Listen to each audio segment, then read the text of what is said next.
Kaca kadmium adalah karya anak bangsa yang mengagumkan. Sayangnya bukan karya anak bangsa Indonesia, tapi karya anak bangsa Tiongkok. Kaca tersebut dari bahan kadmium bisa mengubah sinar matahari menjadi listrik. Dengan ukuran kaca 45 x 45 cm persegi atau 1,9 meter persegi, bisa menghasilkan 280 kWh listrik dalam setahun. Kaca ini cukup tipis dan transparan sehingga bisa dipasang sebagai kaca jendela. Walaupun cahaya matahari redup, tetap bisa menghasilkan listrik. Kalau setiap rumah dipasang 10 lembar saja kaca tersebut, maka rakyat Tiongkok tidak perlu bayar listrik rumah lagi. High-tech ini untuk pertama kali ditemukan oleh ahli Tiongkok di tahun 2021 kemarin. Sangar ya teknologi kadmium di kaca rumah tadi. Sama halnya dengan apa yang dilakukan oleh tim di Solonya Mitra Bosman yang saat ini sedang melakukan apa yang ditargetkan untuk memproduksi low cost energy. Mengapa low cost energy ini menjadi penting? Karena kalau tidak digantikan sumber energi dunia seperti apa yang dilakukan saat ini, dunia akan cepat menuju kehancuran.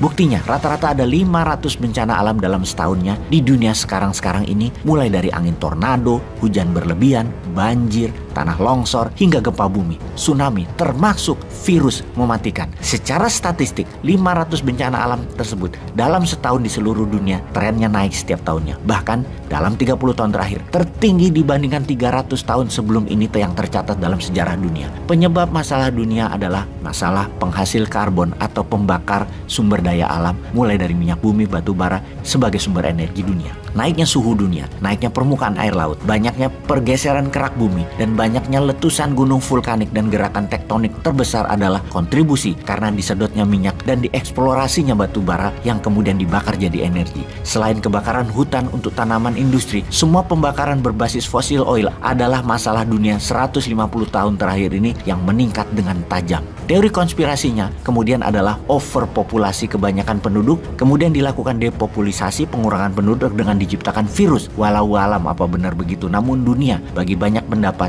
kelebihan penduduk dan kekurangan sumber energi yang kalau dipaksakan energi ini akan membuat kiamat dunia dalam 100 tahun lagi karena akan ada bencana yang besar setiap saat mengancam umat manusia. Lalu apa solusinya? Apa solusi pengganti energi konvensional, misalnya menjadi energi terbarukan atau bahkan menggunakan free energy tanpa sumber daya terbarukan seperti berbasis solar panel matahari atau angin atau air atau sampah atau PLTN-nya nuklir? Bagaimana Indonesia harus bersikap? Kita tahu pengusaha papan atas batubara adalah bohir pejabat yang berkuasa setiap 5 tahunan dalam pilpres juga pilkada. Kepentingan mereka cuma satu, usaha mereka harus selalu dipakai. Walau merusak lingkungan, kan bisa ditutup pakai media bayaran dan buzzer rupiah. Di mana hasil dari dukungan bohir tadi adalah PLN harus tetap pakai batubara selamanya sampai 20 tahun ke depan ketika batubara mereka habis.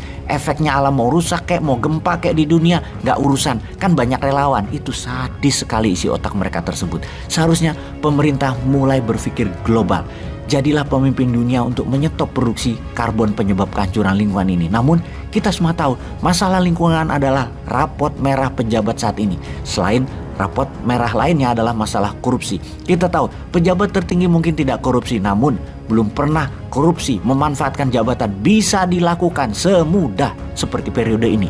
Yang menjadikan penanggulangan korupsi adalah rapot merah pejabat saat ini. Bahkan bisa sampai 100 triliun ada di satu orang dan tetap sepi-sepi aja. Hebat ya. Kembali ke rapot merah pengurusan lingkungan oleh batubara yang dipakai untuk energi listrik 60% daya listrik Indonesia. Seharusnya tahun 2030 nol, tidak pakai batubara sama sekali.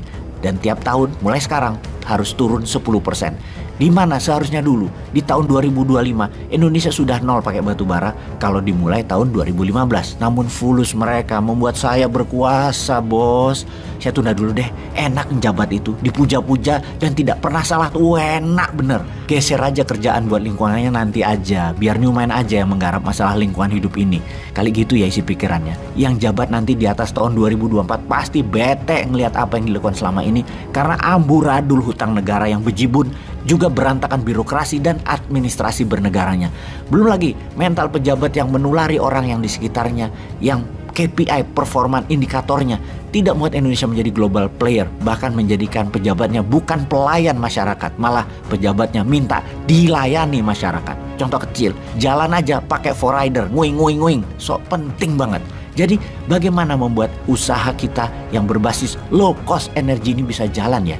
Kita ini bukan hanya fokus di power bank rumah, tapi sesungguhnya kita punya alat fast charging yang berpaten internasional.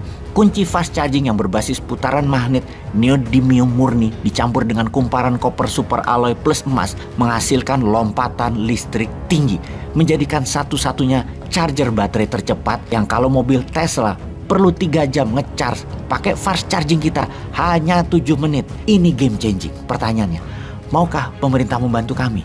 Ya dibantu, misalnya ya dibantu dipermudah izin deh, atau dipermudah pendanaan. Dengan printing money boleh kok, kan ada underlying produknya. Pesanan power bank rumah udah banyak. Kalau enggak, gua ke Elon Musk nih.